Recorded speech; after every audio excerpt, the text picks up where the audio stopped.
I hope I remember how to do this. For some reason, it feels like I haven't done this in a long time, but it's only been a week. But I don't think I've done anything since then of any kind. One moment, please, while I join you in this room here. Hey, okay. Oh, sorry. Got a little goofy there. Good morning, Sarah. Well, hi, everybody. It's me, Bob Doyle, feature teacher from the film and book The Secret. Okay. I know, that's really inelegant. So here's my stack of cred in no particular order. This is actually the last book I wrote called Follow Your Passion, Find Your Power. It's a law of attraction book. Perhaps you've heard of The Secret. This is the 10th anniversary edition. It's been around. It's a law of attraction book. Wealth Beyond Reason, first book I ever wrote. Good times, good times. Also about the law of attraction. This is also Follow Your Passion, Find Your Power in a different language. This is just another random copy of it for some reason in English. And here's a CD with my name on it called The Law of Attraction. Are we seeing a theme? And this, I've shared with you before, is the very first copy of The Secret that I got before it was even a thing out there in the world. Good morning, Steve, and Araceli as well. Thank you for being here. Araceli, I don't speak Spanish. However, I saw your post on one of the other, where I posted this somewhere else, and I know enough Spanish to think to understand that I think you just recently saw The Secret, you loved it, and you want to learn how to use these principles. So, assuming you can understand what I'm saying, you're in the right place, because that's what we do here all the time. We answer law of attraction questions. So,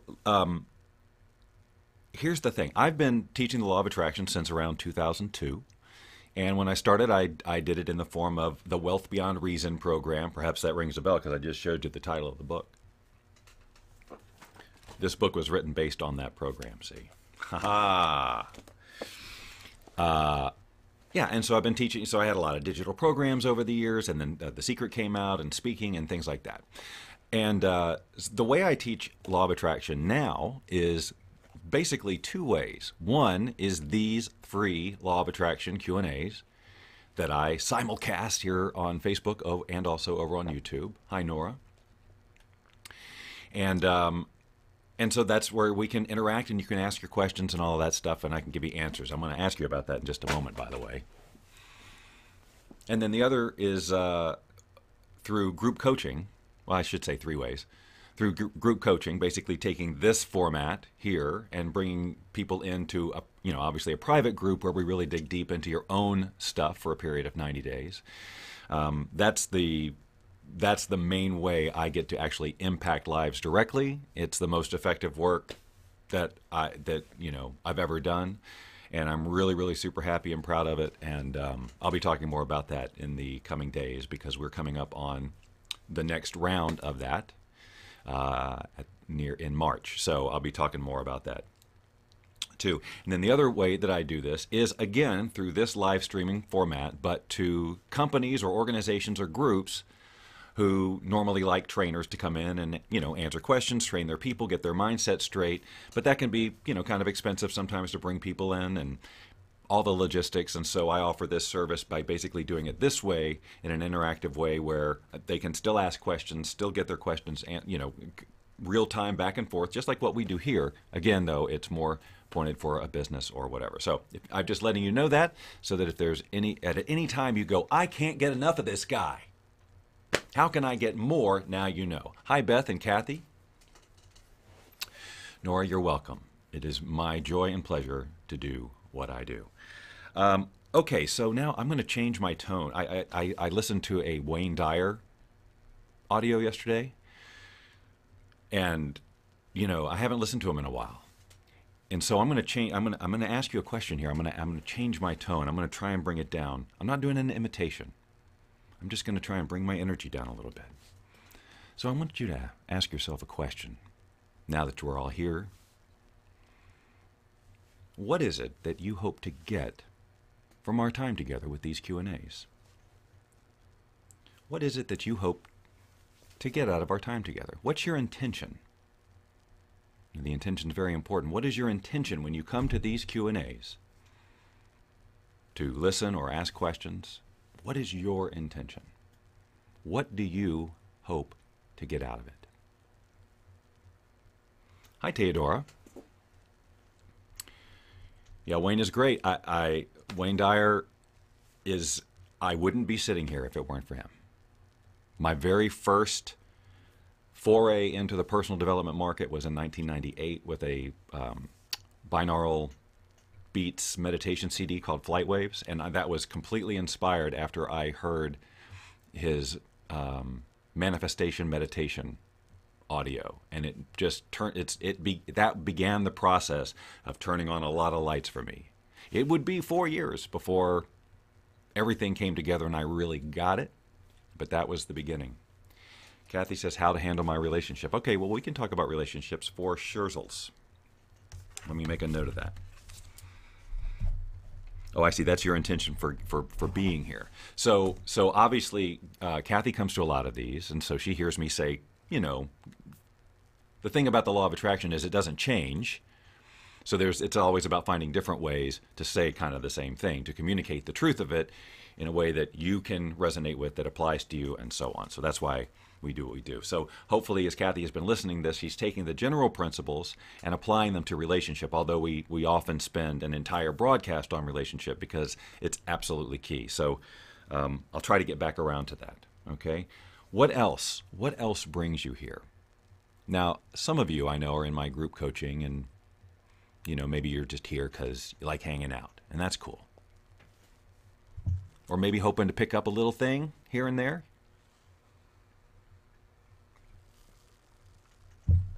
But I want to know because I want to serve you the best. Because here's the thing, guys.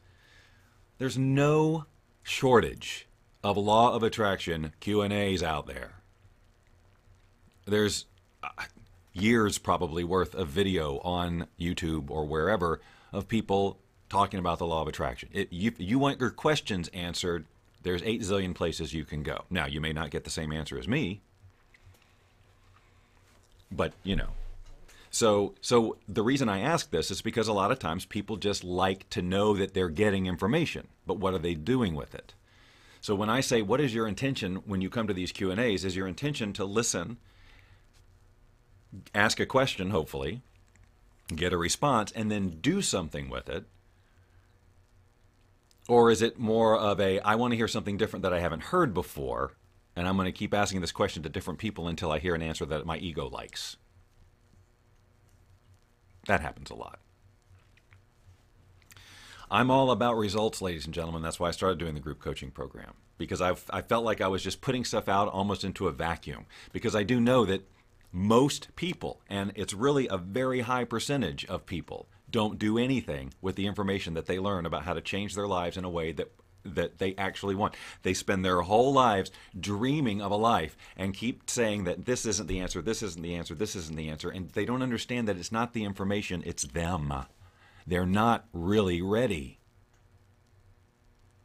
And it's probably the information that challenges them the most that is the information that they need to follow. You know I give this stuff away on these Tuesdays.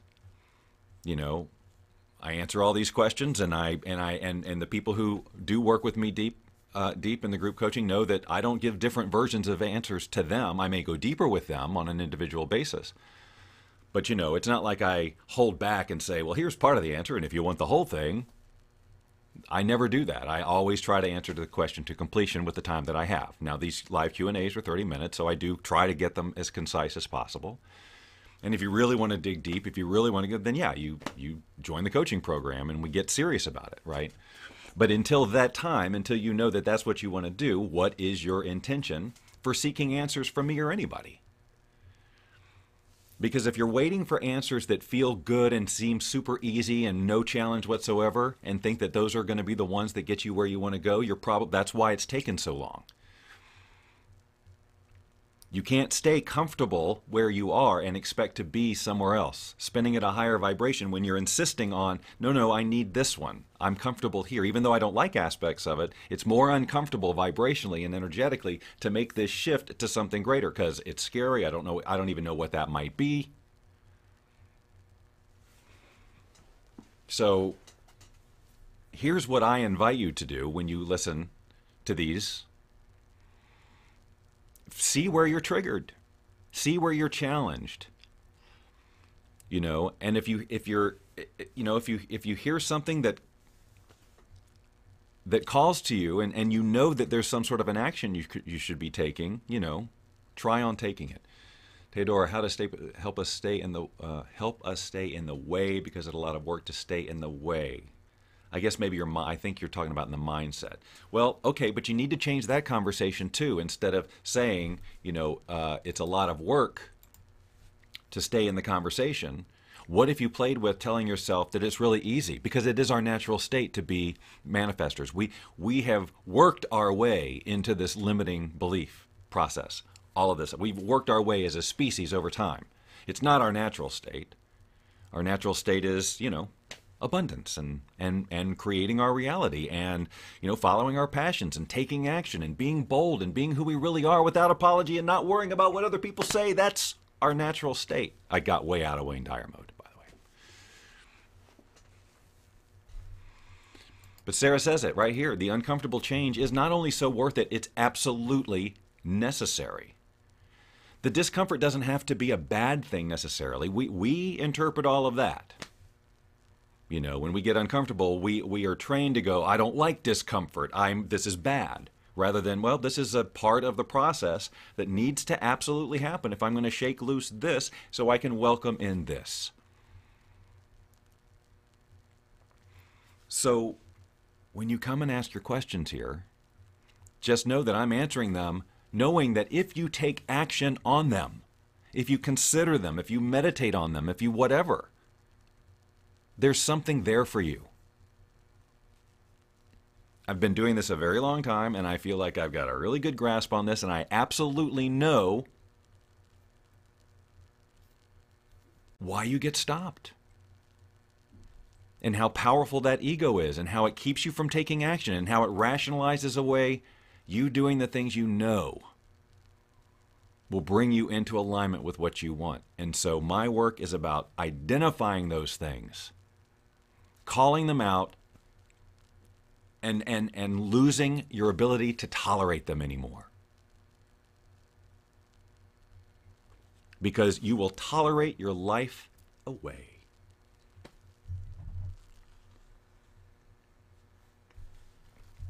Okay, this is great. Well, the situation isn't great, but Irma says, I wonder if my social anxiety is causing me to miss opportunities with changing my life. How can I use LOA to lessen my anxiety? Well, that question would deserve a little more back and forth than we have time for right here, but I can tell you that we need to get to the root of your social anxiety. What is it that you are, what's the nature of it? What's the voice saying when it's a time to go out somewhere and you're saying, I don't want to go? What is it? Are you comparing yourself with others? Do you feel like you're not good enough? What is it? Do you not have are you not grounded enough to hold your energy in a group? What's going on? We need to get to that, deal with that, because absolutely you're missing. If you know you're not taking action that you're feeling called to take, the universe you see is, if you've got a vision, the universe is always trying to constantly pull you into alignment with it as long as you're holding that vibrational space for it to happen. Now, we clutter that vibrational space with all these limiting beliefs and all the other stuff, social anxiety, etc. So we need to extract all of that stuff, but we need to identify it and own it and not make ourselves wrong for it. And understand that all of that stuff that we've got going on in us, we didn't do it on purpose and we're not broken. We're actually functioning perfectly given the information that we've been given and how we've processed it. Our ego and everything and all the protections or whatever that we've created, they're all there. It's perfectly how we were designed. The problem is we were never really meant to go down this whole road of limitation. At least not and get stuck there. So this is about unsticking. Hi, Dina.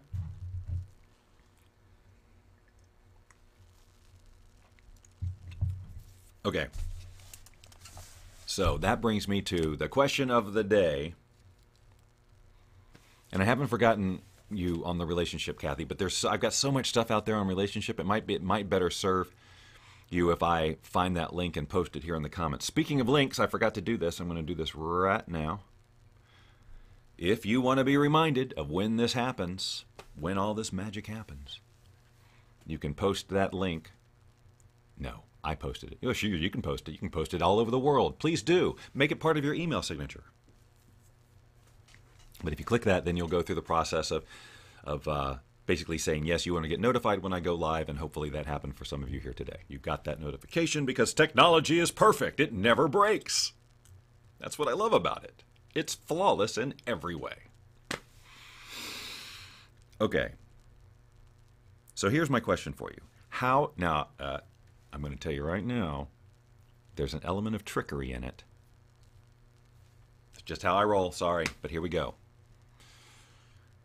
How do you gauge the quality of life? How do you know it's going well? How do you know you're where you need? How do you gauge the quality of life? Now, I want answers here. How do you gauge the quality of life? Araceli, you say, I want to change of my life. I am a book. And unfortunately, that doesn't translate well into English. Because if you're a book, well, I'd like to be able to help you. So, what's the question? How do you gauge the quality of life? How do you know, like, what's good? What's right? How do you know? I know I have to wait a little bit, but how do you judge the quality of life? Like, I don't want to feed you, okay, based on how you feel. So Sarah, how about you? Based on how you feel about what? But that's a good answer, though. Wow, Irma says the same one, by how good I feel. This is absolutely great. Okay, who else? How do you judge the quality of your life? How do you gauge the quality of your life?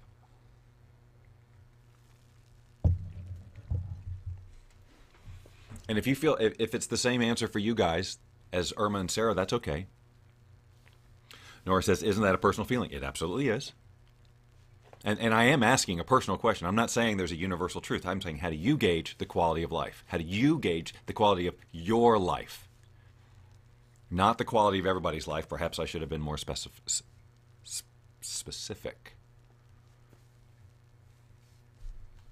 Steve says, how good I feel about myself. This is good. Beth says happiness. Awesome. Okay. That's good. That's a good sampling. Now, haha, here comes the trick.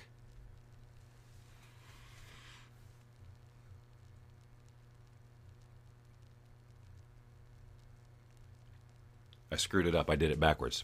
I just realized I did it backwards. But here. Or I had a different way.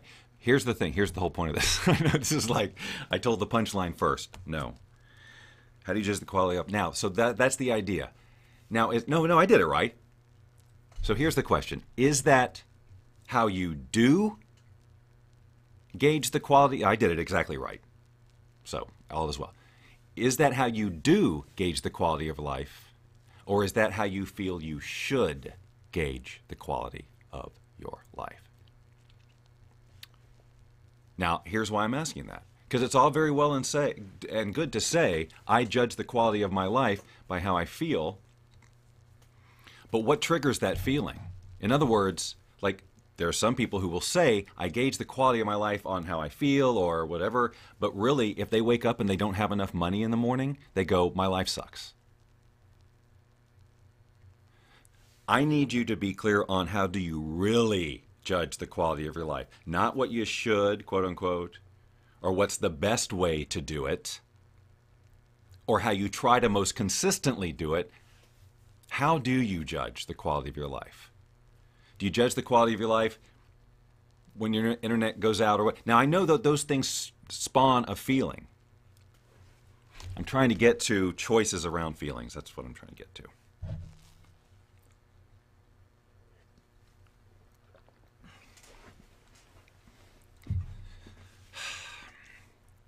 hope you're getting the distinction between the answers of, because see, there's so many, there people who have been in the personal development conversation for a long time. We get in these almost dogmatic type of things, like we know we should think this, and there are certain concepts that we regurgitate. We should. I'm not a big fan of should, but you know what I mean.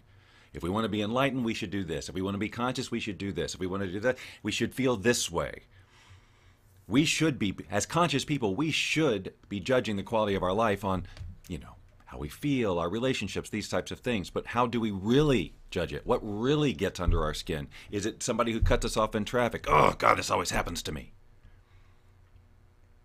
Dina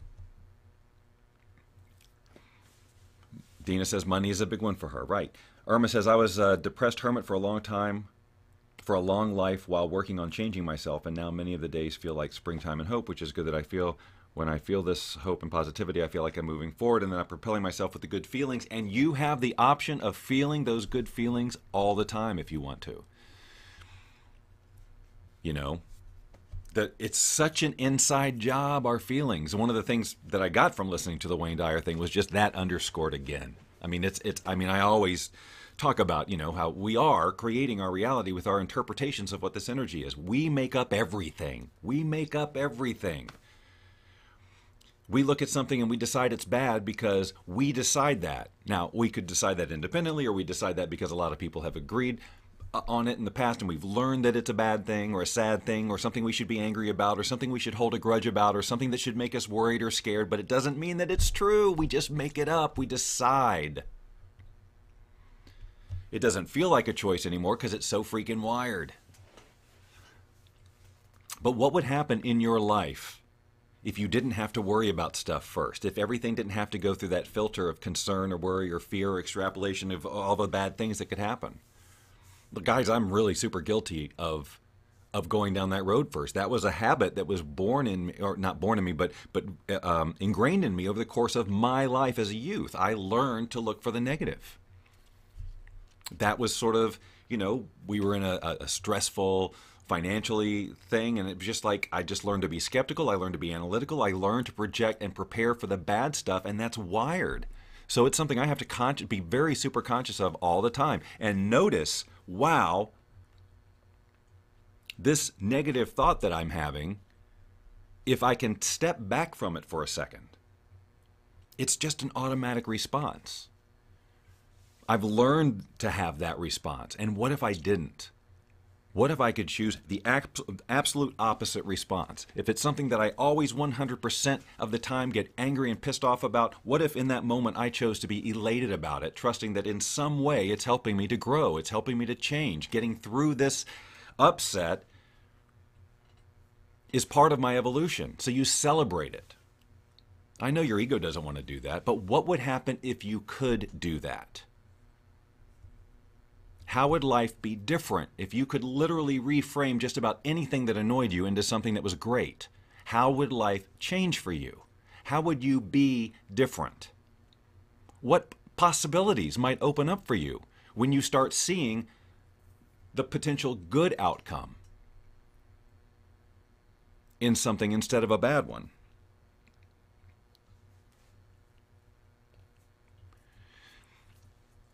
Here's a question.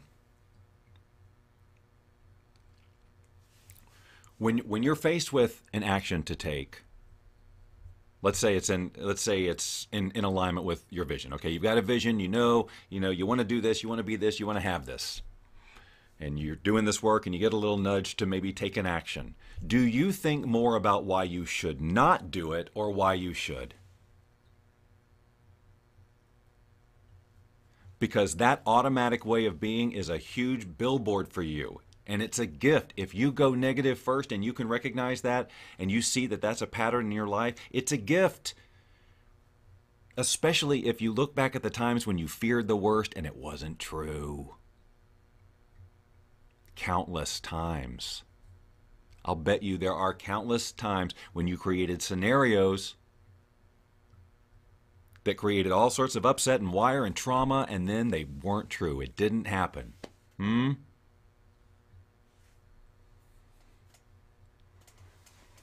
Every now and then a bad thing will happen that you thought of, but it doesn't have to be that you're programmed every time to expect it. So do you think about why you should not do something before you think you should? Do you first let the ego tell you, here's all the reasons you don't deserve it, and then I'll give you a chance to make your argument about why you think you do?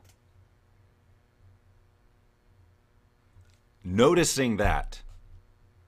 When you notice that, what you don't want to do is go, oh, that's me, I do that all the time. No, you go, I've done that up to this point. I can make the choice to do it the other way. From now on, I will make it a point to first think about why I should do something. And then if I feel like I want to think about why I shouldn't after that, I'll maybe honor that. Why would you not do it that way first, right? Because because if you do think about why you should not do it first, again, it's a gift, because you've been given an insight into how you're operating your whole life, and why things might not be coming to you as they should, or why you're not allowing them, which is what's really happening. Your ego is trying to rationalize why you don't want to have this new thing, because again, as I've said a zillion and 18 times, the ego is threatened by anything that's going to cause you to be somebody you're not currently being, because that to them is death. The ego. But you're not killing the ego.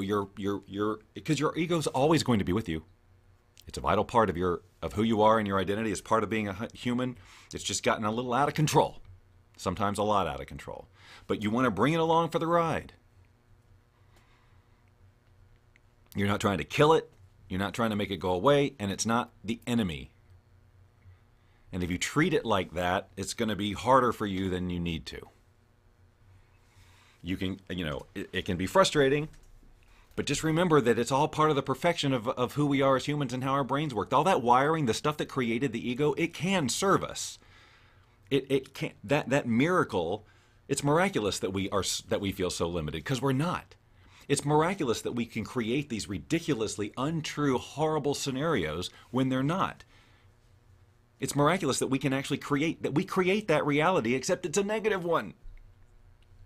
We can just as easily go the other way. It's not easy to me, Bob. That's just the ego telling you that, which makes it feel legitimately hard.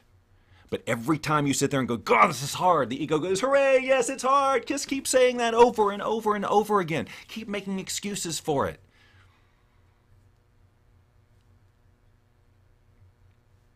Because then you're guaranteed not to get anywhere.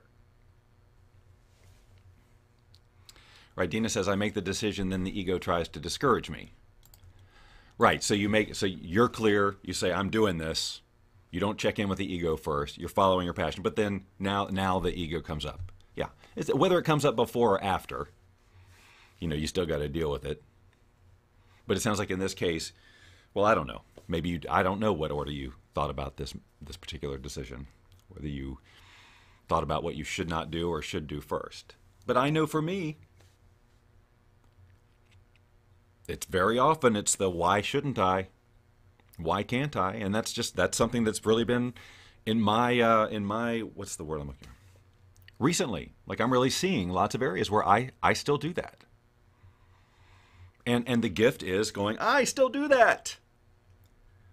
Rather than, well, I always do that, or I guess that's just who I am. No, you get to transcend it when you recognize it. Now, when you recognize it, like I'm talking about, when you see that behavior and then you choose not to transcend it, that's a little, that's the struggle with the ego. But you can't unknow. Once you have that feeling of observing the behavior and going, wow, this is really based on crap, you can't unknow that. And actually, it can be very helpful to remind yourself, this isn't necessarily true. This isn't true. This isn't true. This feeling isn't true. This fear, this whatever, this isn't true. And you've proven it to yourself time and time again throughout your life that your fears are unfounded. And yet, you're living in them as if they happened. As long as you carry around the fear, you may as well be experiencing the thing you're scared of, because you're taking on the feeling anyway.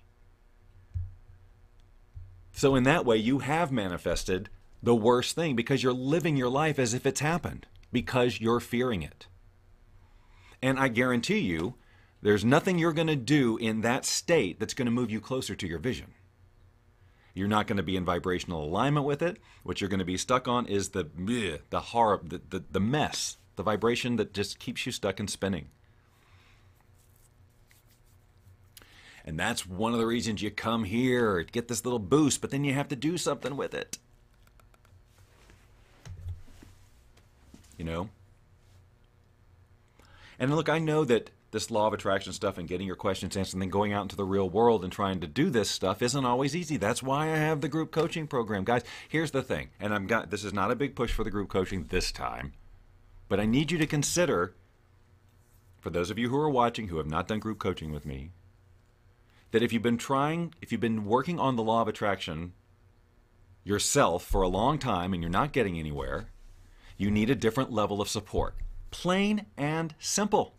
You need a different level of support. So what might that support look like? How about everyday accountability? How about a group of people who are on your side? How about access to somebody who's been teaching this stuff for 15 years every single day? You know, how about a constant daily exposure to tools and resources to help you get rid of all that stuff that's stopping you? Because if you don't do it this way, what way are you going to do it? I'm not saying my way is the only way. I know it's a way that works. What's your way that works? And if you know that way, then why aren't you doing it? So go do your way, because we need a world with people living passion right now. We need people following their dreams. We need more people not spiraling into the abyss of what's going on out there in the real world. So if you've got a system, do it, use it, because now's the time. If you don't have a system, I got one for you. And it works pretty well, and you can ask some of the people in this room.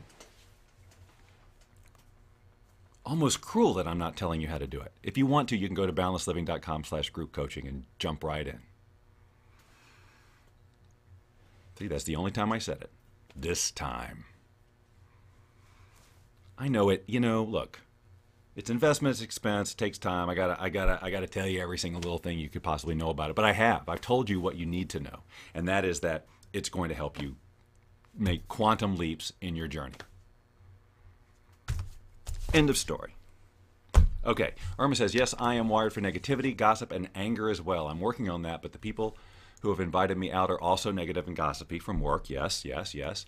And I also feel inferior when I'm with them. And actually, you're superior because you have a desire to not be that. You feel inferior to them because they've got this huge mass energy. You're outnumbered. So it can feel a little intimidating. But trust me, if your intention is to spin in a positive place, you're not inferior. Woke up at 3 a.m. with anxiety thinking about how can I get out of going out with them on Friday. Look, if you don't have fun with them, don't go. If it's a sea of negativity, that has nothing to do with social anxiety, Irma. I'm setting a boundary. I am not going to immerse myself in negativity and people who like to belittle me. That is not social anxiety. That is making a good choice for you. That's taking care of yourself. So the question now is, if you were in a group, or if you had a group around you who were in the conversation, who were more positive thing, would you still have the same social anxiety? Or is this more that you're just not in vibrational alignment with these people anymore, and so it's not ever going to feel right when you're with them? That's not a problem. It's an invitation for you to make a change. Again, set boundaries, find new people. And at the very least, while you're still with them at the job or whatever, learn how to process them differently.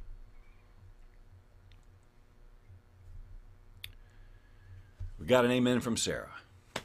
You are welcome, Irma. Oh, I'm late. I just went on and on and on and on and rambled and rambled. Well, I can't remember if this is going to work. Let me see. Music. Just a little production value. Guys, I'm off to Russia this weekend to go speak on a big stage. That's right. So I may not be visiting you again until next Tuesday.